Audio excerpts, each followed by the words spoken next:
എന്തോ എന്നെ നിനക്ക് എത്ര കൊല്ലമായിട്ട് അറിയാം? 10-15 കൊല്ലമായിട്ട് അറിയാമേ. ഞാൻ പറഞ്ഞിട്ടുള്ളതെല്ലാം നീ ചെയ്തിട്ടുണ്ട്. അതിനൊക്കെ മുതലാളി വേണ്ടതിലധികം തന്നിട്ടുമുണ്ട്. ആ ഓർമ്മ നിനക്കുണ്ട്. മറ്റേ പട്ടിക്ക് അതില്ല. ഞാൻ പറയുന്നത് ആരെക്കുറിച്ചാണെന്ന് മനസ്സിലാവുന്നുണ്ടോ? പപ്പനാഭൻ, ഇപ്പോഴത്തെ പത്മനാഭൻ മുതലാളി. തെണ്ടി തിരിഞ്ഞു വന്ന അവനെ ഞാൻ കണക്ക് പഠിപ്പിച്ചു, കണക്കപ്പിള്ളയാക്കി, പിന്നെ മാനേജരായി. എല്ലാ കള്ളവും പഠിച്ചു കഴിഞ്ഞപ്പോ എന്നെ വഹിച്ചവൻ ചാപ്പ പിടിച്ചു. ഞാൻ വെച്ചുകൊണ്ടിരുന്ന പെണ്ണിനെ അടിച്ചുകൊണ്ടുപോയി. അതിലൊന്നും എനിക്ക് സങ്കടമില്ല. തെക്കേ കരയിലെ ഷാപ്പെല്ലാം പിടിച്ചോട്ടെ, ടൗണിലെ ബാറും പിടിച്ചോട്ടെ. ബിസിനസ് ഈ മത്സരം വേണം, ചതി പാടില്ല. നീ അറിഞ്ഞോ, പൊട്ടി നിൽക്കുന്ന ഈ എന്റെ 3 ലോറി സ്പിരിറ്റാ അവൻ ഒറ്റുകൊടുത്ത് പോലീസുകാരെ കൊണ്ട് പിടിപ്പിച്ചത്. അദ്വേ, എന്തോ നമുക്കവനെ ഒന്ന് കാണണ്ടായോ? കാണണം. അല്ലേ പിന്നെ എന്തോന്നു വാമദേവ മുതലാളി.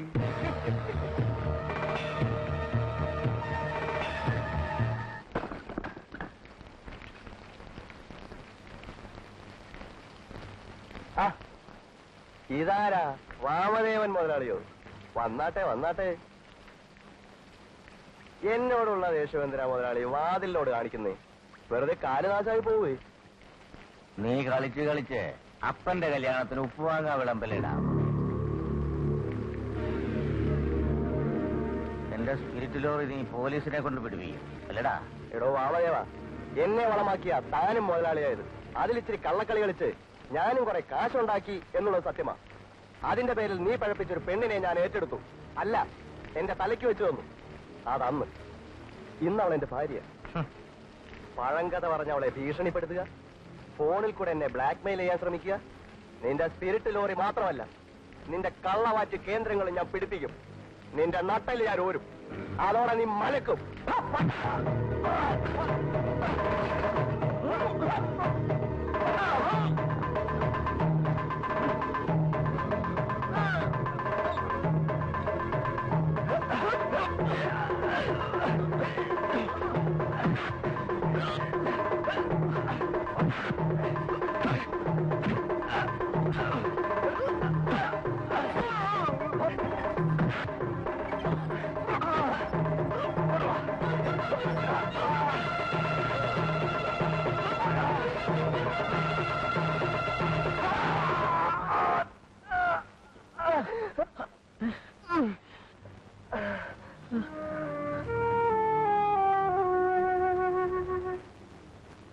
വാമദേവ മുതലാളി കാല് പിടിച്ച് പറഞ്ഞപ്പോ കൊലക്കുറ്റം ഞാനേറ്റു.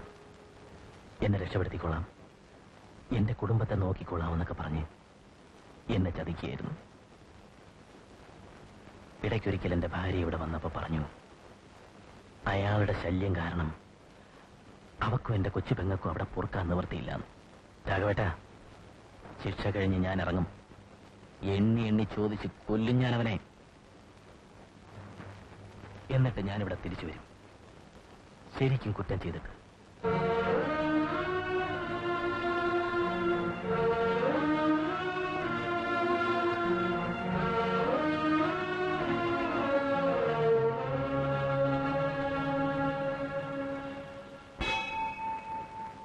ചേട്ടാ, മണിയച്ചത് കേട്ടില്ലേ?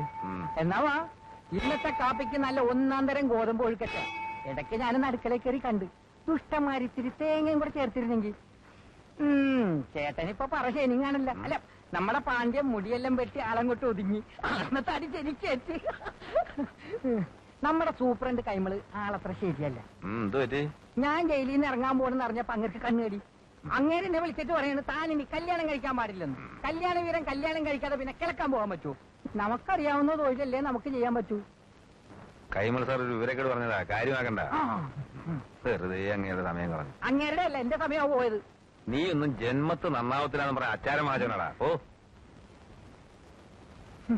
ഉണ്ട ചോറിന് നന്ദിയില്ലാത്ത വർഗം ഈ കൈ കൊണ്ട് എത്ര വിളമ്പി കൊടുത്തതാ. ഇനി ഇങ്ങോട്ട് വാ, ഞാൻ കാണിച്ചു തരാം. 4 വർഷങ്ങൾ കൂടി കടന്നുപോയി. നാളെ രാഘവേട്ടൻ അങ്ങ് പോകും, ഞാൻ ഒറ്റയ്ക്കാവും.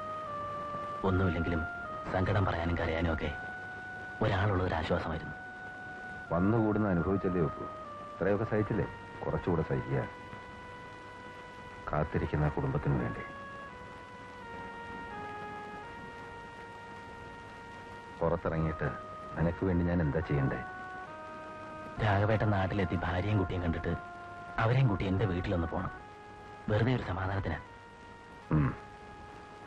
പോകുമ്പോ എന്റെ മോൻ ഒരു കൂടെ ബിസ്ക്കറ്റ് കൂടെ വാങ്ങിച്ചുകൊണ്ട് പോണം.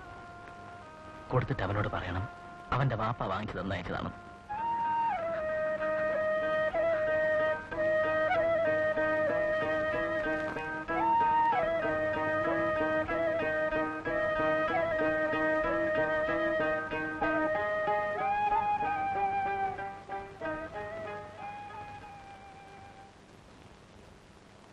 കഴിഞ്ഞതൊക്കെ കഴിഞ്ഞു.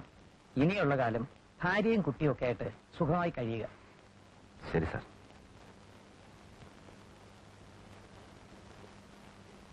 രാഘവ, ജയിലിനും ഭ്രാന്താശുപത്രിക്കുമൊക്കെ ഒരു ശാപമുണ്ട്. വിട്ടുപോയാലും പിന്നെയും തിരിച്ചു വിളിക്കും. നീ വരരുത്. പൊയ്ക്കോ, നല്ലതേ വരൂ.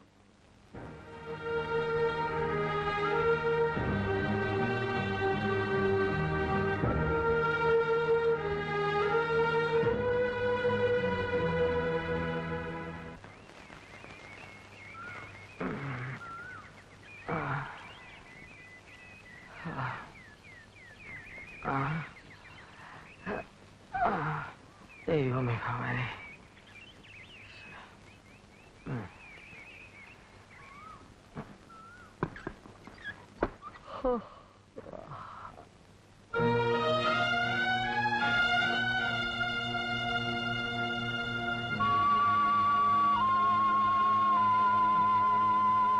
എപ്പോ വന്നു? ഇന്നലെ അവസാനത്തെ ബോട്ടില് വീട്ടിൽ പോയി നോക്കി. അവിടെ ആരും താമസമില്ലാണ്ടായിട്ട് കുറെ കാലമായെന്ന് പൊടിയും പടലും കിടക്കുന്ന കണ്ടപ്പോ മനസ്സിലായി. എന്തേടാ എന്റെ പെണ്ണ?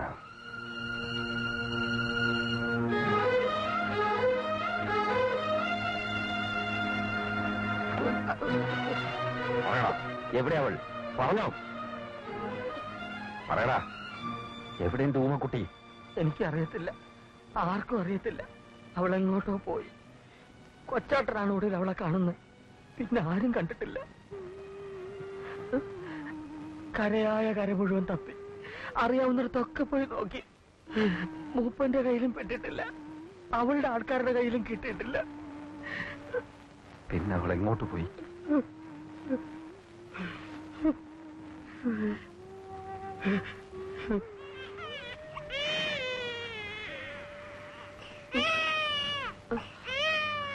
എന്റെ കുഞ്ഞ,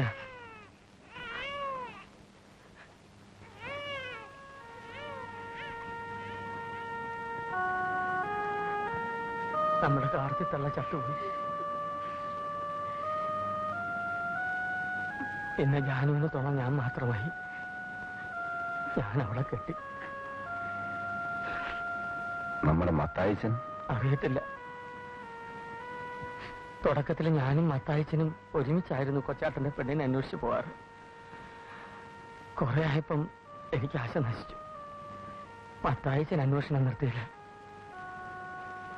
രാഘവം വരുമ്പം ഞാൻ എന്തു പറയുന്നൊക്കെ ചോദിക്കായിരുന്നു. ഇടയ്ക്കൊക്കെ ഇവിടെ കാണാറുണ്ടായിരുന്നു. ഇപ്പൊ ആളിനെ കുറിച്ച് ഒരു വിവരമില്ല. അപ്പൊ ഞാൻ ഒറ്റയ്ക്കായി അല്ലേ? അല്ല കൊച്ചാട്ട, കൊച്ചാട്ടന് ഞാനുണ്ട്. വേണ്ട, പണ്ടത്തെ പോലല്ല. നിനക്കൊരു കുടുംബമുണ്ട്. അതില്ലാതാവുമ്പോഴേ അതിന്റെ വില അറിയത്തുള്ളൂ.